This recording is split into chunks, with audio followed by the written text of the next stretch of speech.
Welcome back. In the last episode, I took you across Denali Highway and then across the top of the world highway to Dawson City.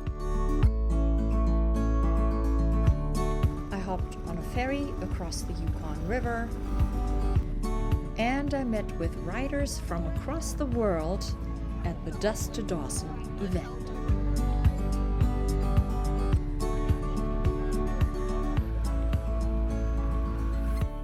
I started from my home in Talkeetna, rode across Denali Highway and up to Dawson City via Top of the World Highway. In this episode, I ride to Whitehorse, and then to Skagway, and by ferry to Haines. And then eventually all the way back home to Talkeetna.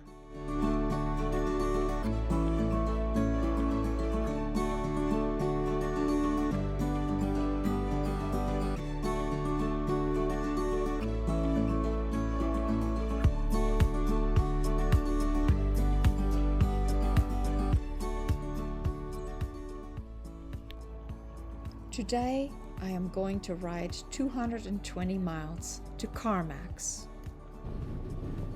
And once more, I board the ferry across the Yukon River to Dawson City. As I leave Dawson City, the smoke from nearby wildfires is thick. I can feel it in my throat. I can taste it on my tongue. But as I add miles between me and Dawson City, the air becomes easier to breathe.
Rain felt good, and then immediately it was like heat. On the road, I meet Rosie, another solo rider. Well, that's not right. She's on her way to the lower 48. We immediately click, and she invites me to ride the next stretch of road together.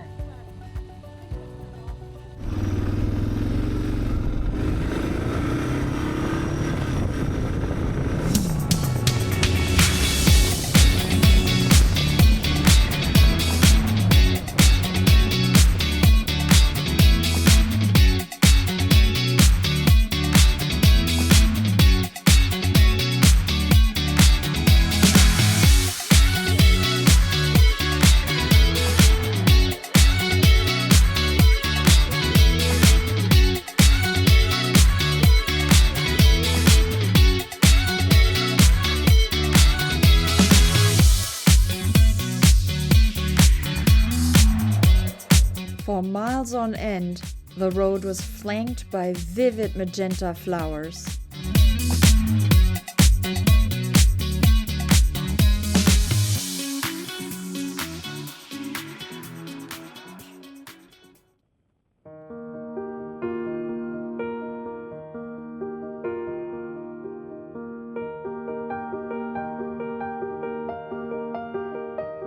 Riding with Rosie in the rearview mirror made me think of my past when I was her age.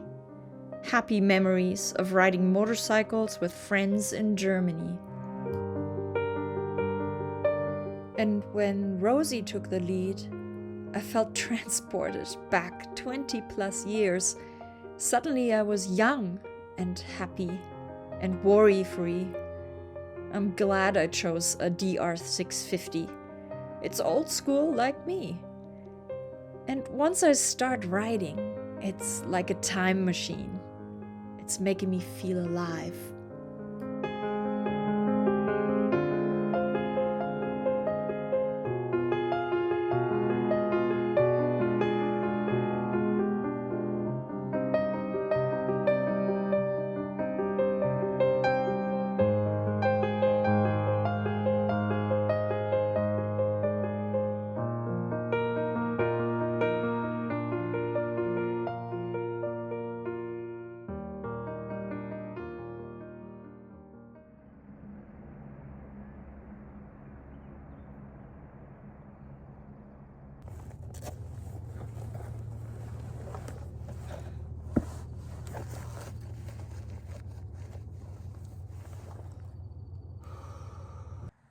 I made camp in Carmacks next to the Yukon River.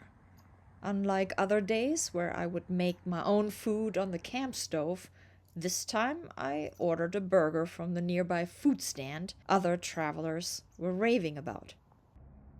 And I have to say, it was delicious.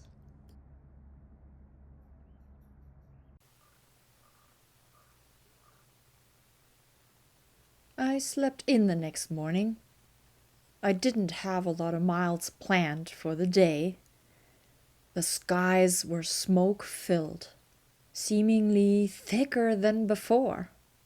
I was hoping the skies would clear up on my way to Whitehorse, and luckily I rode into blue skies.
So I'm staying here at this motorbiker-centered campground.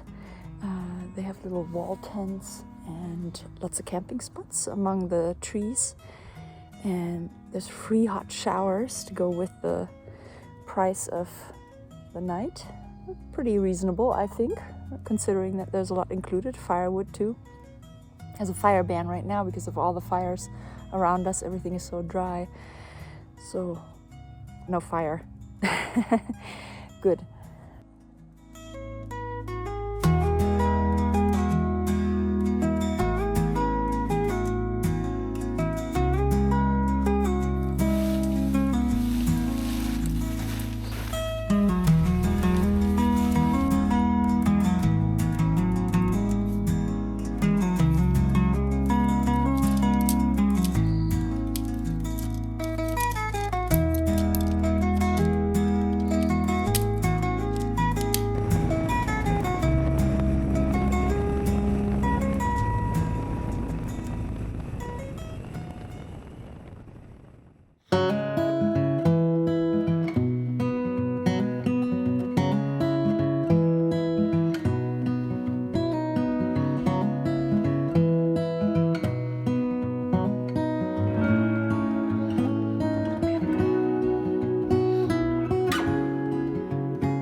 make a stop at Emerald Lake with its intense green color.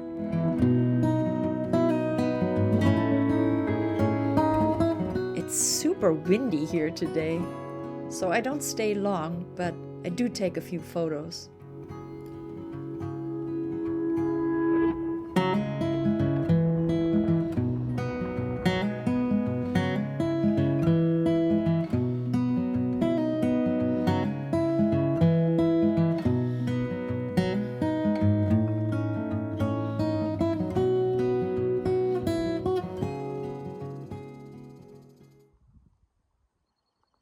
Isn't this the coolest thing?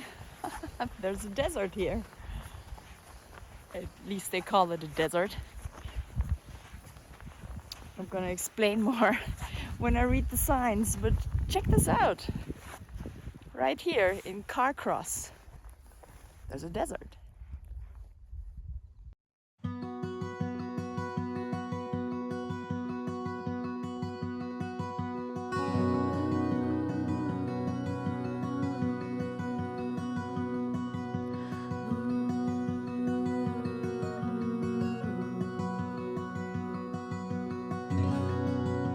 These sandy dunes are remnants from the last ice age and were once the bottom of a glacial lake.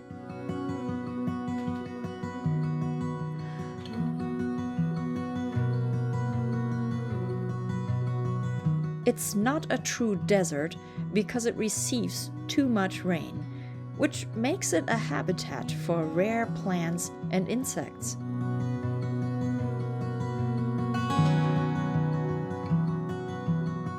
Strong winds from nearby Lake Bennett continue to supply the area with sand today.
On the Klondike highway to Skagway, I find myself crossing into an otherworldly landscape.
It's a dream road, placed between lichen-covered boulders, turquoise lakes, and snow-capped mountains.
I dropped down from the high country into the city of Skagway.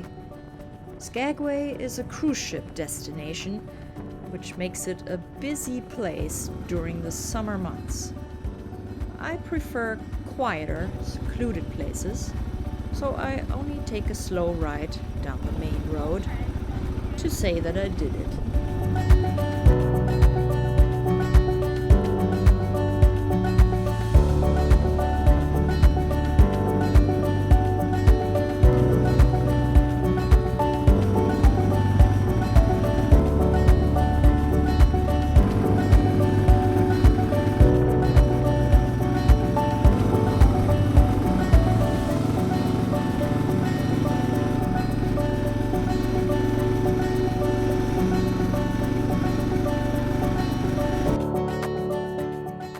I decide to pitch my tent in Dyea, just a short ride from Skagway.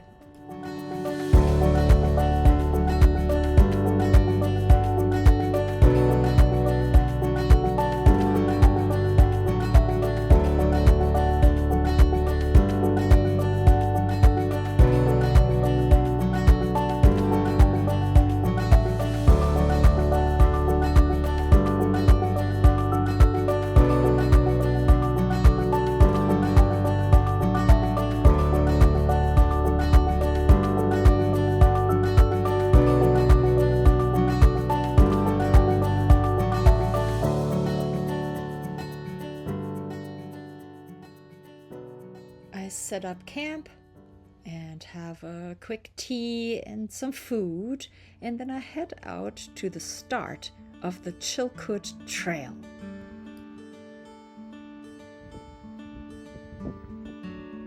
I've been here before in 1999 when I hiked the Chilkat Trail with my partner at the time. A short stroll up the rocky steps and over many tree roots gives a taste of what lies ahead. A 33-mile historic trail through mountains of Alaska and Canada. During the gold rush of 1898, thousands of stampeders walked this same path.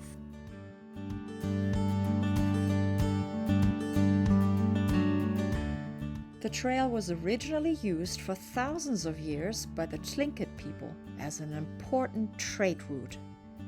Today, about 15,000 hikers annually gain the permit to follow those same steps, which includes a challenging climb over Chilkat Pass, an elevation gain of 3,500 feet.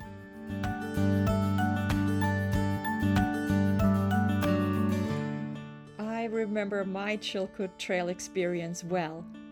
5 days with bad gear, but a can-do attitude.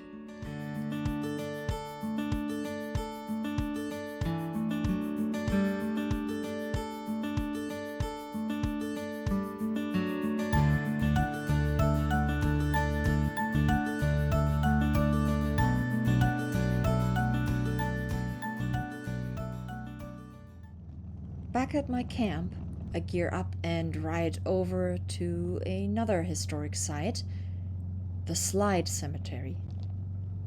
On April 1898, over 60 stampeders died in an avalanche on the Chilkat Trail.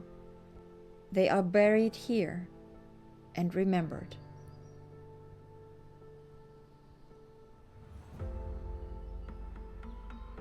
The names on many of the wooden grave markers are now hard to make out. All of these men had great ambition and an adventurous spirit, and hope to strike out in the gold fields of the Klondike. I can't help but think that their spirits might like this final resting place right here under the trees.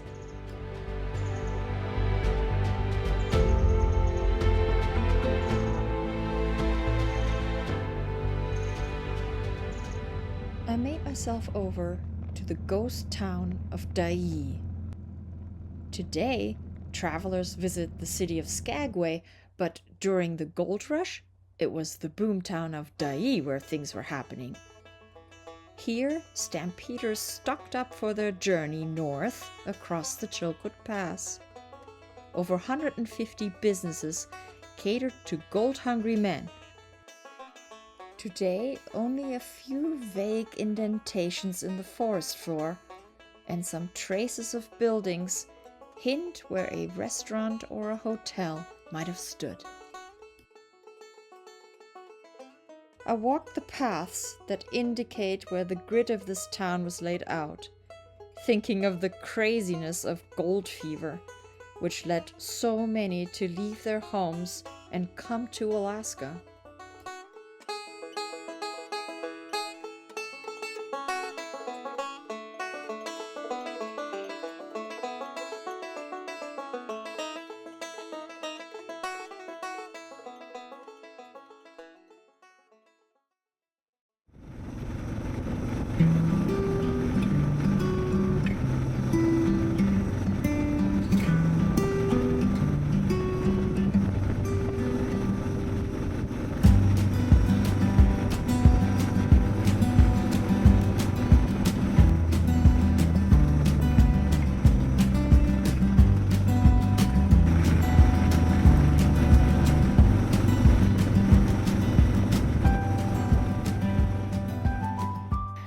A cool day going from mountains to a desert and to the ocean.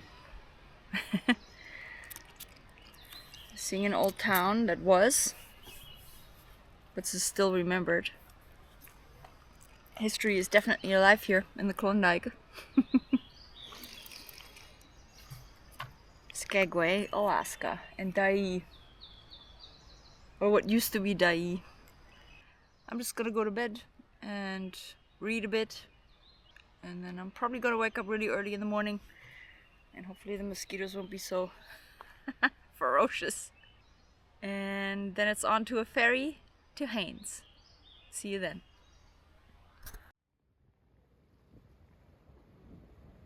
In the afternoon, I boarded a blue canoe, the Alaska ferry to Haines.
Despite my late afternoon arrival time in Haines, I decide to add some miles to my odometer. The road out of Haines curves past the Chilkat Bald Eagle Preserve, but in June it's not the time for these birds to congregate here.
It's getting late in the day, but I don't care.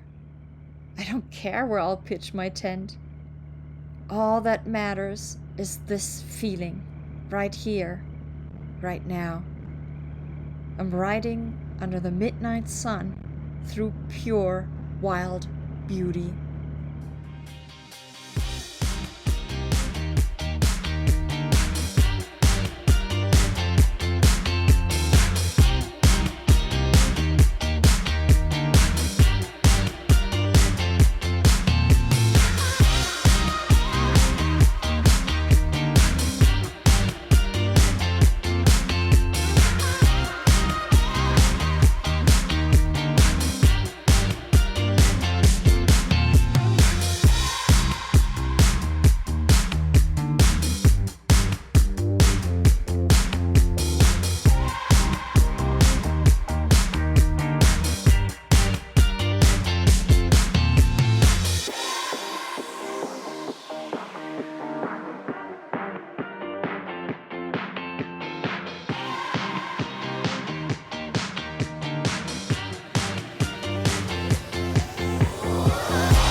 Join me next time for the journey home.